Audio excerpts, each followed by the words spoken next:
Hello student, good morning. आज हम आपके लिए लेसन नंबर 18 के क्वेश्चन नंबर 27 से स्टार्ट करेंगे। क्वेश्चन है, उपभोक्ता को शोषण या हानि से बचने के लिए किन कर्तव्यों का पालन करना चाहिए। अथवा हम कह दें, आपके अनुसार उपभोक्ता को हानि से बचने के लिए किन कर्तव्यों का पालन करना चाहिए। बात वही है, यानी उपभोक्ता को हानि या शोषण से बचने के लिए किन कर्तव्यों का पालन करना चाहिए। ये प्रश्न 2019 की बोर्ड परीक्षा में आ चुका है, तो इसका उत्तर हम जानते हैं। उपभोक्ता को शोषण या हानि से बचने के लिए वस्तु यानी जो माल या सेवा क्रय यानी खरीदते समय, भाड़े पर लेते समय अपने निम्नलिखित कर्तव्यों का पालन करना चाहिए। यानी कोई वस्तु खरीदी है या माल खरीदा या कोई सेवा खरीदी है, उसको खरीदते समय हमें निम्नलिखित जो कर्तव्य हैं उनका पालन करना चाहिए। कर्तव्य क्या है देखिए, क्रय की गई यानी खरीदी गई वस्तु या सेवा के मूल्य के भुगतान की रसीद हो। क्या लेनी चाहिए हमें? रसीद। या कैश बिल हो या क्रय संविदा यानी क्रय करने की कोई करार हो आदि का विवरण आवश्यक रूप से हमें प्राप्त करना चाहिए। यानी किसी वस्तु को खरीदते समय उसका बिल, रसीद या उसका कोई कॉन्ट्रैक्ट या गारंटी कार्ड जो भी है वो हमें प्राप्त करना चाहिए। दूसरा है, वस्तु से संबंधित लिखित या अलिखित पूर्ण जानकारी प्राप्त करें। कोई भी किस कंपनी की है, कब बनी है, कब एक्सपायर होगी, ये सारी चीज़ें हमें उससे लिखित या अलिखित पूर्ण जानकारी हमें प्राप्त करनी चाहिए वस्तु से संबंधित खरीद से समय। वस्तुओं से श्रेणीकरण तथा गुणवत्ता के चिन्हों जैसे ISI, AG, ISO, FPO, ECO आदि पर पूरा ध्यान दें। यानी किस कंपनी या किस मानक का उस पर चिन्ह है। ये सरकारी मानक चिन्ह हैं, गवर्नमेंट द्वारा अधिकृत हैं। ISI, AG, ISO, FPO, ECO आदि पर हमें पूरा ध्यान देना चाहिए। यानी इनकी मोहर इस पर लगी हुई है कि नहीं वस्तु पर।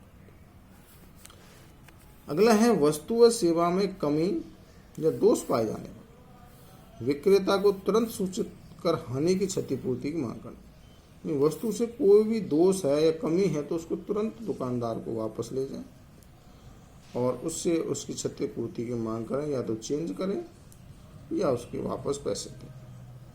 तो ये चीज़ का विशेष ध्यान रखना चाहिए। अपनी शिकायत की पुष्टि में दस्तावेज व प्रमाण जुटाएं। यानी यदि हमें किसी चीज़ की शिकायत करनी है किसी वस्तु की, तो उसका बिल हमारे पास होना चाहिए, किस दुकान से खरीदा है वो चीज़ हमारे पास प्रमाण होनी चाहिए, तभी हम उसकी शिकायत कर सकते हैं।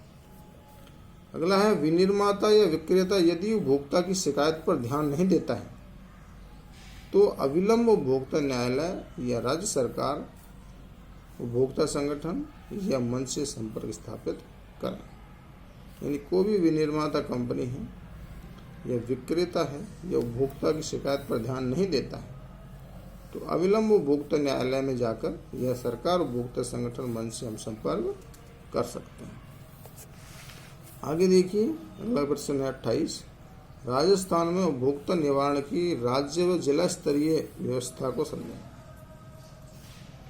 उपभोक्ता संरक्षण अधिनियम 1986 द्वारा प्रदत्त शक्तियों के आधार पर राजस्थान राज्य उपभोक्ता संरक्षण अधिनियम 1987 पारित किया। कब पारित किया गया? 1987। इसके अनुसार 2 स्तरीय व्यवस्था की गई है। कितने स्तर की व्यवस्था की गई है?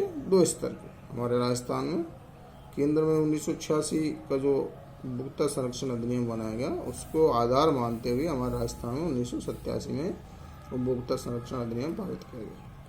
इसके अनुसार 2 स्तरीय व्यवस्था की गई, पहला राज्य स्तर, दूसरा जिला स्तर।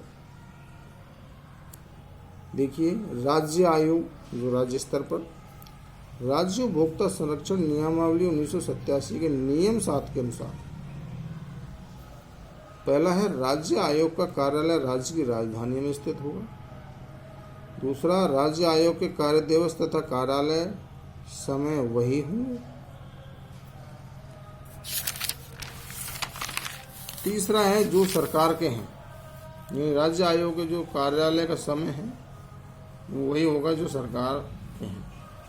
राज्य आयोग की शासकीय मुद्रा तथा संप्रीतक ऐसा होगा जैसे राज्य सरकार निर्दिष्ट करे, यानी ऐसी मुद्रा होगी, ऐसे संप्रीतक होंगे यानी चिन्ह होंगे जो सरकार निश्चित करे।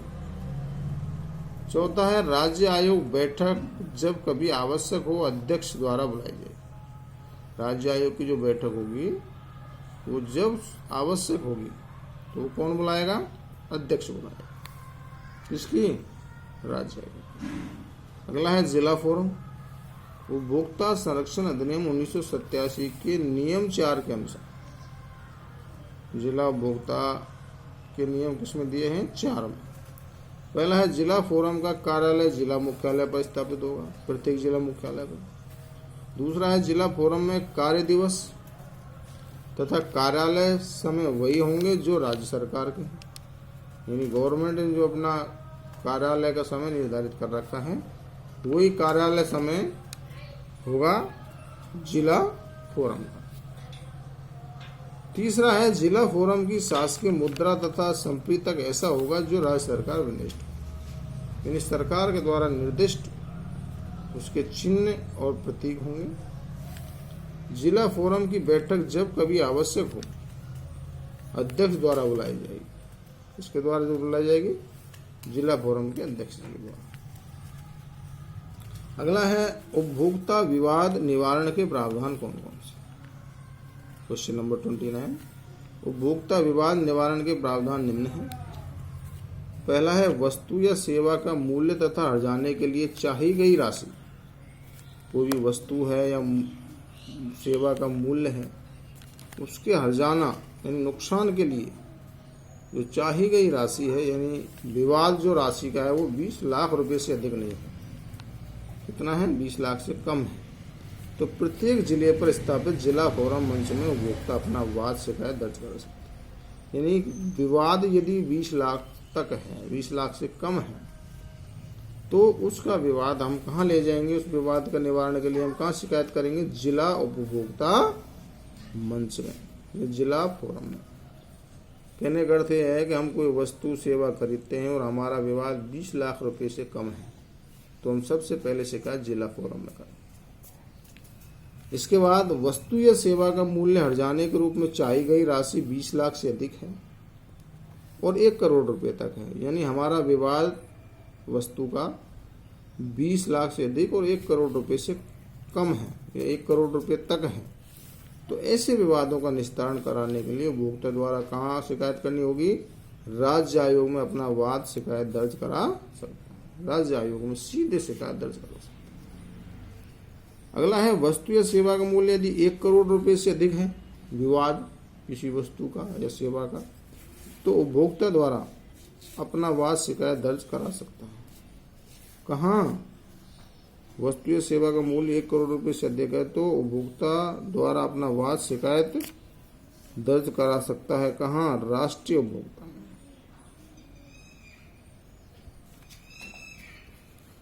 यहाँ आएगा राष्ट्रीय उपभोक्ता फोरम, राष्ट्रीय उपभोक्ता मंच पर शिकायत किया जा सकता है। ये आएगा अपना वाद या शिकायत राष्ट्रीय उपभोक्ता मंच में दर्ज करा सकता है।